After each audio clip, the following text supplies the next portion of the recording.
For years, Pastor Gino Jennings has been the voice everyone listens to, but this time it's his son who's speaking out. What he revealed about life behind the pulpit has left the congregation stunned, and it might change how you see Pastor Jennings forever.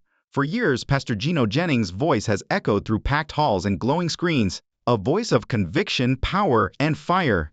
His sermons about holiness and truth have stirred both admiration and outrage across the world. But what happens when that same voice grows quiet, when the pulpit lights fade and it's just family behind closed doors? Recently, one of his own sons stepped forward, breaking a silence that had lasted for years. What he revealed about life under the roof of one of America's most controversial preachers left audiences stunned. It wasn't just another story. It was a revelation that changed how the world sees the Jennings family forever. Because while the world knows Pastor Gino Jennings as a fearless messenger of truth, his home told a story few were ever meant to hear. But what happens when that same unshakable authority steps off the stage and enters the home? That's the question the world began asking after one of Pastor Gino Jennings' sons broke his silence and shared his truth. What he revealed wasn't just a confession. It was a window into a life few could imagine. Behind the image of discipline, holiness, and control was a story layered with pressure, sacrifice, and silent struggles. For years, followers saw Gino Jennings as a spiritual powerhouse, a man of divine conviction. But through his son's eyes, the picture looks very different. It's a story that challenges everything we thought we knew about family, faith, and the cost of living in the shadow of greatness. In this video, we're uncovering what life was really like growing up as the child of Pastor Gino Jennings. And the truth may leave you speechless. From the endless expectations to the rare glimpses of tenderness, the cost of being raised under one of religion's most commanding voices ran far deeper than anyone could imagine. In this story, you'll hear the truth from those who lived it. And by the end, you might never look at Gino Jennings or his ministry the same way again. But this was only the beginning. As more family stories quietly surfaced, they ignited a storm of questions about power, leadership, and the thin, trembling line between faith and fear. What happened behind those doors wasn't rebellion, it was survival. Growing up in the Jennings household was unlike any ordinary Christian home. From the outside, it looked flawless, a disciplined family built on scripture and order. But inside, the expectations were suffocating. Every word, every gesture, every thought had to mirror one sacred command: protect the image of Gino Jennings. From childhood, his kids weren't just carrying a last name, they were carrying an entire ministry on their shoulders. They couldn't be ordinary children. They were the children of a guy who inspired millions of people. Sunday wasn't the only day of church, it happened every day. And the expectations are higher than most people can think of. Classmates and friends would discuss sports, movies, and weekend plans. However, the topics of discussion in the Jennings home were scripture, preaching, and righteousness. Any sign of disobedience or hesitation was promptly dispelled. Discipline wasn't unkind to Gino Jennings. It was devotion. However, to a child raised with such mindset, it was pressure, an unseen burden that never seemed to go away. His grown son paints a vivid picture of that sensation. He describes how his father's stirring remarks reverberate through the church walls as he sits in the front pew every Sunday. Words that called for sacrifice, obedience, and holiness. Living in the spotlight was something you never asked for. You couldn't make mistakes. You couldn't make mistakes, he said. Normalcy is impossible for you. You needed to be flawless, and there was a price for that perfection. Imagine as a youngster being told all the time that your actions reflect the ministry. Your family and your father's reputation could be tarnished by just one poor choice. A person can be shaped or broken by that kind of pressure. Conversations weren't informal at home. They were teachings on accountability, sin, and purity. Free speech was frequently interpreted as disrespectful, and laughter was uncommon. Gino Jennings was viewed by the public as a man of conviction, but his children saw someone who could quickly transform from a devoted father to a powerful preacher. At times, his son acknowledged that he had a great deal of admiration for his father, the strength of Gino's voice when he preached, the assurance with which he led multitudes, and the way he resolutely faced his detractors. However, there were also times of subdued animosity. His son admitted, "I didn't know who I was outside of him. His identity, his vision, his mission, it was all about him. I had no idea what I was supposed to see." Much of his youth was characterized by this ongoing conflict between deference and disobedience. The dread of being perceived as a letdown kept him from venturing out every time. He was constantly reminded of his duty whenever he attempted to show his individuality. And that silent fight only intensified as he grew older. Because behind the scenes, concerns about freedom, faith, and what happens when devotion becomes dominant started to surface. Silence was the best option for years. The Jennings family didn't simply expect devotion, they demanded it. Leadership was not questioned by you, you didn't challenge doctrine, and you most definitely didn't challenge the family's head, a man of God. However, silence has a way of increasing pressure, and each word that is left unsaid adds a stone to the burden you bear. Gino Jennings' family's seclusion decreased as his influence spread over the world. His sermons, which were frequently vehement and contentious, would make news and generate discussions online. His sons silently bore the rumors and the comparisons while Gino flourished in the limelight.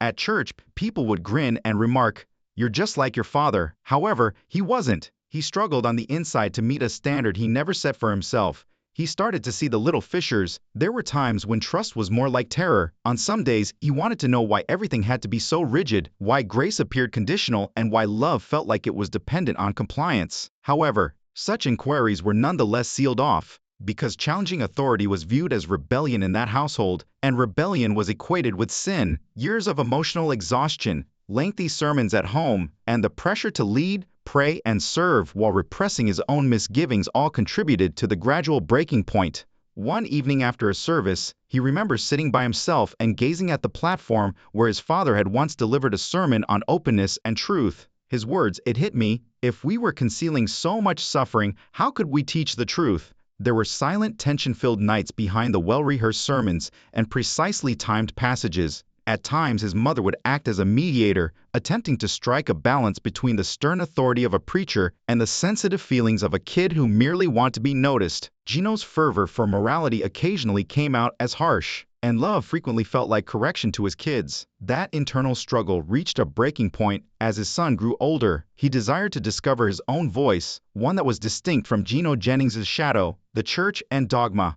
However, he was aware that doing so would result in criticism. It was like entering a storm when you left the protection of the ministry. Nevertheless, he decided. He chose to live in silence for a while, away from the scrutiny, and separated himself from the church. At that point, introspection started. The imposed silence turned into a healing one, and his viewpoint evolved over time. He wanted more than to rebel. He wanted to know. He wanted to share his tale because it was true, not because he was resentful. The internet went crazy when he eventually made his public speech. Gino Jennings' followers hurried to the preacher's defense. Others, however, sympathized with the son's candor. He didn't say anything disrespectful.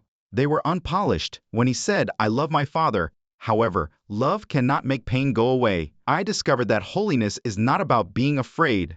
The truth is at issue. Like wildfire, that one statement spread. It was picked up by podcasts, it was contested by religious pundits, and social media was overflowing with responses. Some referred to it as bravery, some viewed it as treachery. But regardless of how it was seen, one thing was for sure. Now, a new facet of the Jennings legacy has been revealed to the public. People started posing the more profound queries for the first time. What does being raised under spiritual guidance actually mean? To what extent should a religious leader have authority at home? And at what point does discipline become oppressive? Gino Jennings himself would eventually comment, which further muddled matters, and his supporters would be rocked by that reaction. The tale quickly made its way to the pulpit after it was reported that Gino Jennings' son had come up. Clips began to circulate within weeks. Brief, scathing excerpts from recent sermons that appeared to address the controversy without specifically mentioning any names. However, the message was clear to those who knew. Gino stood before a crowded audience in one of his now viral lectures, his voice unflinching and his eyes sharp.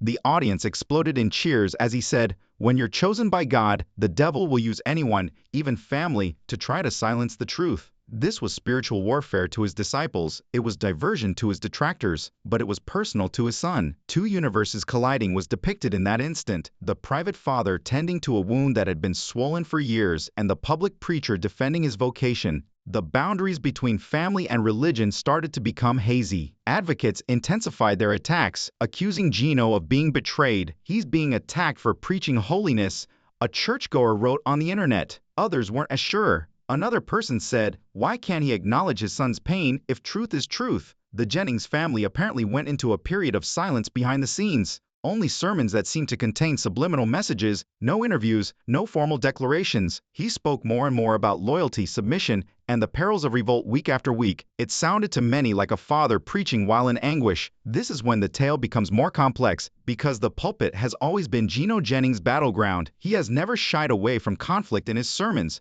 Whether it's in opposition to detractors who question his authority, rival denominations, or cultural trends. The opposition, however, wasn't new this time. Blood was involved. The force in Son's voice was unusual. It had nothing to do with rage. Experience was the source of it. After decades of following Gino, some started thinking about their own families.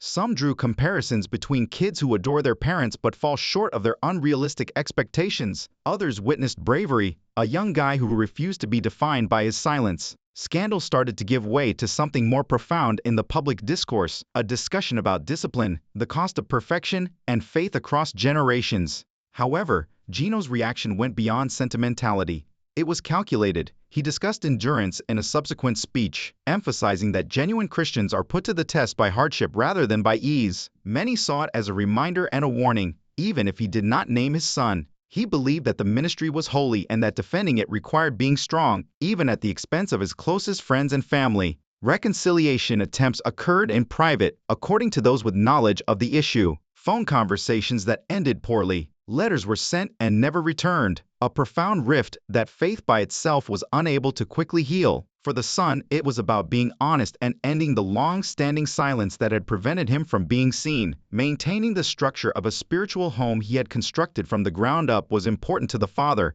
It wasn't helped by the media coverage. Speculation increased as the tale was taken up by online blogs, podcasts, and YouTube channels. The son was accused of attention-seeking by some. Others supported him as a man taking back his story. Every comment, every clip, and every upload fueled a fire that would not go out. But in the midst of all the chaos, something extraordinary started to take place. Real discussions about family traumas, church culture, and leadership that occasionally overlooks the human cost of holiness began to take place amongst people on both sides. Gino was no longer the exclusive focus.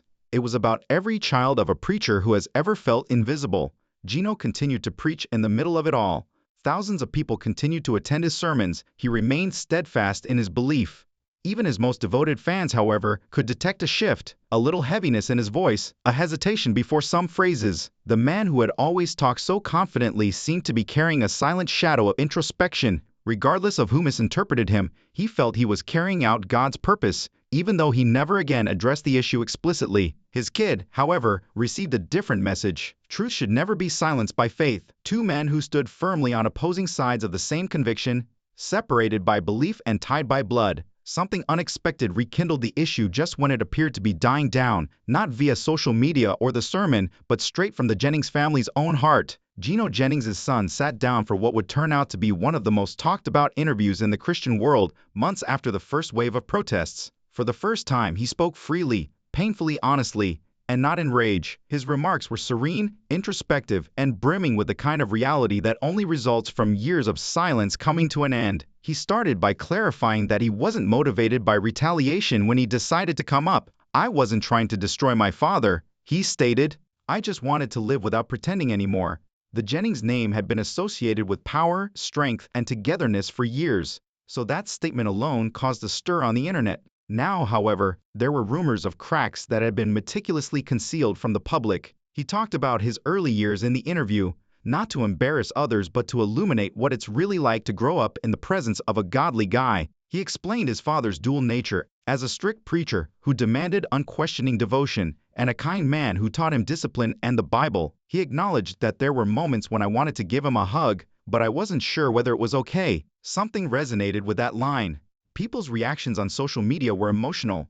Many found his statements to be a reflection of their own experiences. Children of devoutly religious parents who believed that love was something that had to be earned rather than something that was given to them freely. Others found it to be an enlightening look at the unspoken price of preserving spiritual power. When he was asked if he had forgiven his father later in the conversation, however, that was when the actual revelation occurred. He stopped, inhaled deeply, and said something nobody had anticipated. "Yes," he muttered, "since clinging to hurt only makes you into what wounded you, I've forgiven him a long time ago." Everything changed in that instant. What started out as disagreement evolved into discussion on legacy, forgiveness, and generational pain. Many of Gino's most devoted supporters acknowledged feeling moved. True strength looks like that. But the discoveries didn't end there. One reader commented, "Not silence but peace." The Sun continued by disclosing that there had been private attempts to re-establish contact in spite of the public backlash. When he said, "We've spoken since then," it wasn't simple. Although it wasn't a cure-all, it was a start. Behind the scenes, family members confirmed that there had been quiet meetings, without cameras, congregations, or crowds.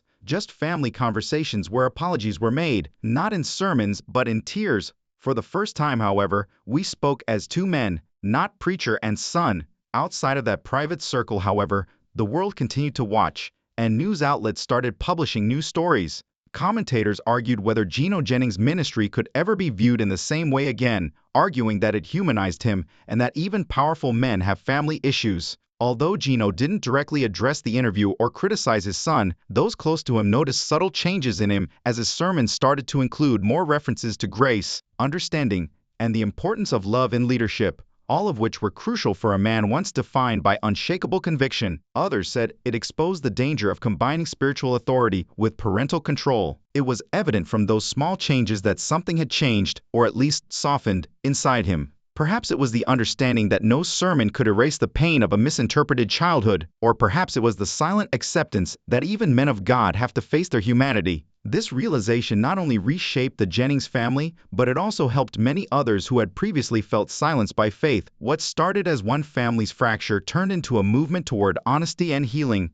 People started sharing their own stories on forums, podcasts, and churches, including pastors, kids, churchgoers, and even former followers. For the Jennings family, this wasn't about public forgiveness or fame. The topic was truth, because once uttered, truth liberates rather than merely exposes, and inside that liberation, there was something restorative that even Gino's son acknowledged he never anticipated.